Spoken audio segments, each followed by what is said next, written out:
嗱，哎呀，藍色妖雞，甜甜地、鹹鹹地，冇乜特別，顏色又定唔定啊？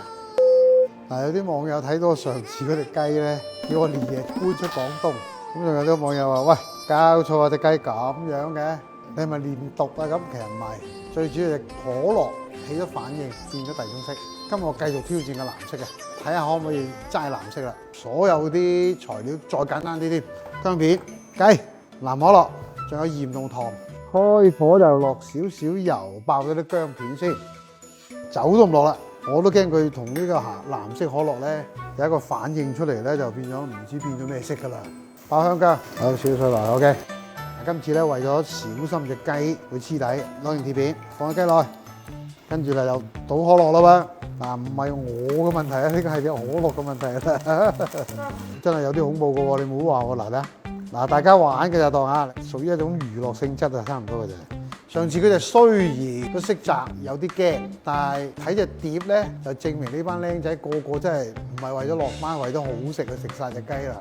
嗱，滾咗之後咧，我哋就調味，嗱，落啲鹽落去，加多少少糖添咪得啦。因為顏色唔係我控制嘅都話，顏色就係個可樂控制到喎。咁至於個味道咧就我控制嘅。嗱，今日呢隻雞我估你出嚟都有少少嚇人啊！我告訴你啊，好啦，咁收到最慢火，冚住佢，又係5分鐘到，反佢。咁啊2次夾埋10分鐘，咁啊大概再收汁，大概15分鐘到隻雞熟啦。好嚟啦，嗱睇下熟唔熟先，嗱一篤落去，嗱啲水白色噶啦，冇血水出啦，證明隻雞熟啦。嗱，哎呀，藍色妖雞。隻雞咧就攤凍咗啦，就可以斬啦。首先就去頭啦，梗噶啦。你當係一個嘗試新嘅嘢，咁嘅心態去咧就 OK 嘅，冇事嘅。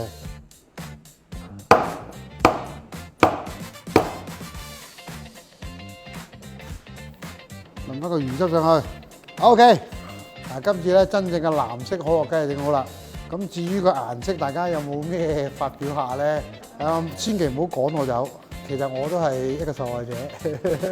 嗱，睇下最藍嗰隻，甜甜地、鹹鹹地，冇乜特別，顏色又定唔定啊？冇嘞㗎，老實啦，唔係假㗎，冚咗㗎啦，冇㗎。講真啦，作為一個廚師，所有嘅咩原材料好，咩調料好，我去試下。當然試會失敗會成功，你唔試一定會成功嘅。咁所以呢個藍色嘅可樂雞好唔好冇所謂，但係我哋抱住一種創新。當然呢個創新係有少少奇異啲啦嚇，發揮想像力，同啲後生仔一齊玩嘅心態去做呢隻藍可樂雞。最緊要就係我夠膽用呢個去嘗試。